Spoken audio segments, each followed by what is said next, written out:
같은 종의 개체들이 일정 지역에 모여있는 집단을 개체군이라고 합니다. 개체군의 개체들은 같은 종이지만 개체군을 구성하는 개체들의 개별적인 특징들은 서로 다를 수 있습니다. 개체군의 개체들은 개체들 간 또는 개체 주변의 환경과 계속 영향을 주고받으며 살아가고 있습니다. 이에 따라 특정 개체군은 고유한 특성을 갖게 되는데요. 첫 번째 개체군의 생장 곡선에 대해 알아보겠습니다. 개체군의 개체수는 시간이 지남에 따라 출생, 사망 등의 이유로 계속 변화하고 있습니다.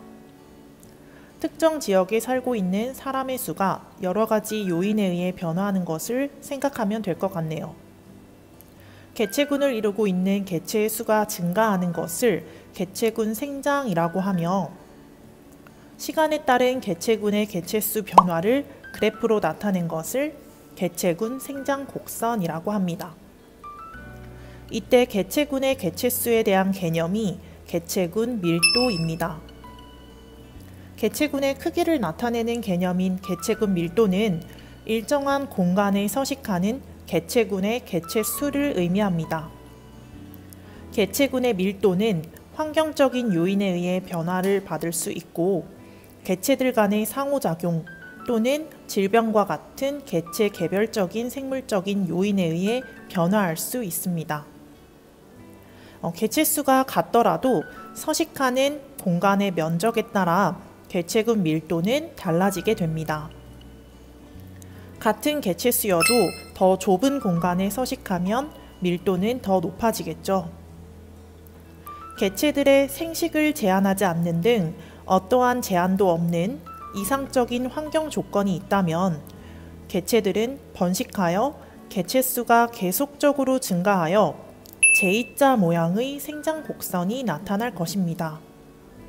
이를 이론상의 생장 곡선 또는 이론적 생장 곡선이라고 합니다. 하지만 실제 환경 조건에서는 이렇게 개체수가 무한적으로 증가할 수는 없는데요.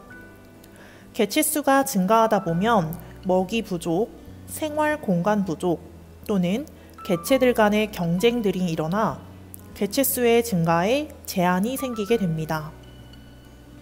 이러한 제한, 즉 환경 저항으로 인해 개체군의 지속적인 성장이 억제됩니다.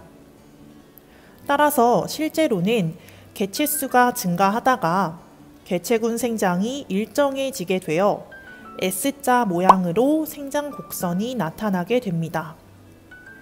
실제 생장 곡선에서 개체수가 일정해지는, 즉 어떤 서식지에서 성장할 수 있는 개체군의 최대 개체수를 환경 수용력이라고 합니다. 두 번째로는 개체군의 생존 곡선이 있습니다. 비슷한 시기에 동시에 출생한 개체들은 시간이 지나면서 여러 가지 원인으로 사망하게 됩니다. 따라서 동시 출생한 모든 개체들 중 살아남은 개체수는 시간이 지남에 따라 점점 감소하게 됩니다. 시간이 지남에 따라 동시 출생한 개체들이 얼마나 살아남았는지를 그래프로 나타낸 것을 개체군 생존 곡선이라고 합니다.